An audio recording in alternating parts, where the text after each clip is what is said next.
Hello, everybody. My name is Samantha Cook. I'm going to be presenting the social exchange theory to you today. You can see it's in the image, it's a positive versus a benefit versus cost um, analysis of, of relationships. So just to start, it's good to think, how do you measure your satisfaction with your relationships or your level of commitment? Is it kind of like a subconscious level? Do you kind of just go with your heart? Or do you lay things out and put every piece, every cost, and every benefit in a list and measure it that way? So the social exchange theory is a cost-benefit analysis of our relationship, which assumes that we maintain the relationships where our benefits outweigh our costs. So it measures our relationships with a comparison level. So we all have our realistic expectations, wants, and needs in our relationships. So it's a good indicator of our level of satisfaction. If we're high in our comparison level, that means the relationship that we're in is meeting our expectations, wants, and needs. If we're low in the comparison level, then that means the relationship is below our expectations. Secondly, we have a comparison level for alternatives, which is an assessment of how much better or worse our relationship is in comparison to all our alternatives. If we're high in this comparison level for alternatives, or low, so it means we either think we have our best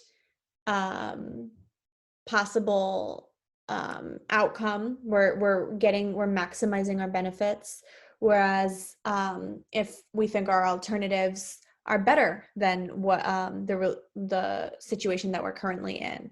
So it's an indicator of our level of commitment and if the relationship is going to last. So these are the ways the social exchange theory proposes that we are analyzing our relationship through these levels of comparison.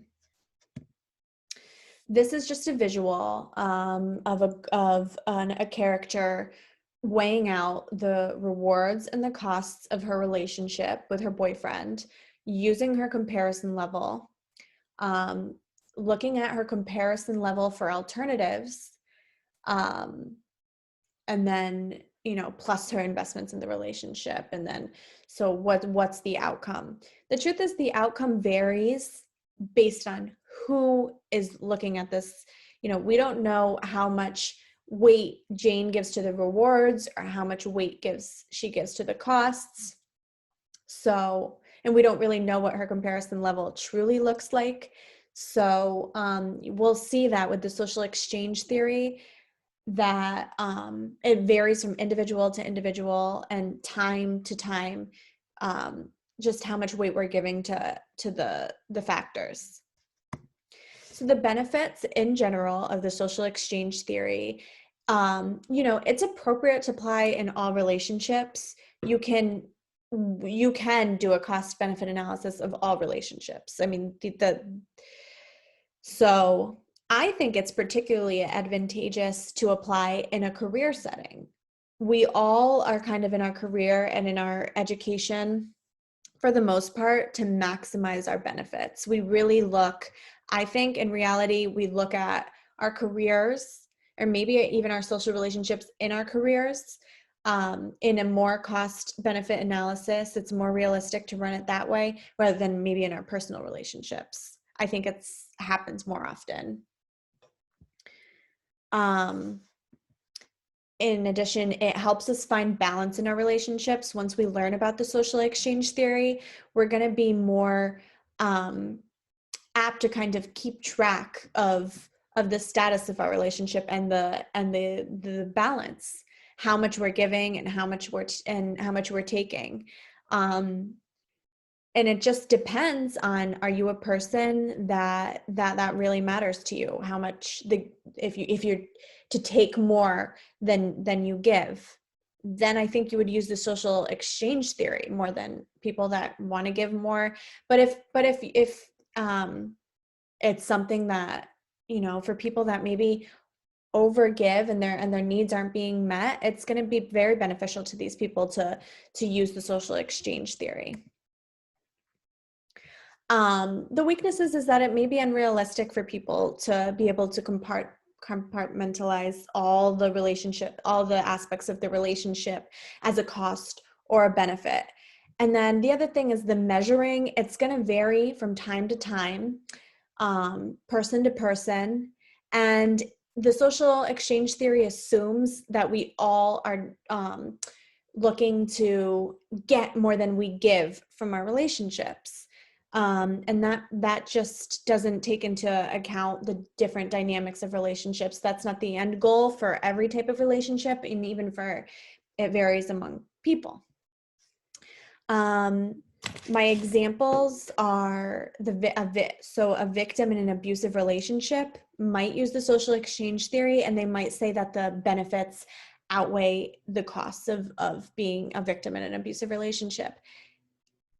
So how error proof is that is the social exchange theory in that way? An unhappy employee on the other end is going to look and say, this job is, my costs are way more than my rewards. I'm going to leave my job. That I think is a very good context to use the social exchange theory. And then lastly, somebody that maybe is looking to seek more, looking to balance their relationships out more, somebody that gives a lot more and never receives, the social exchange theory is going to be helpful to this person to find balance in their relationships. In conclusion, my takeaway is that the social exchange theory is a really good supplemental tool. It helps us with the comparison level form and identify boundaries and goals and expectations in our relationships. It's very useful when situations are emotional to look at things maybe a little more black and white. But then again, it doesn't account for all of our goals and our dynamics and our relationships. It's not the whole picture, but it's definitely a good tool. These are my references at the end. Thank you very much.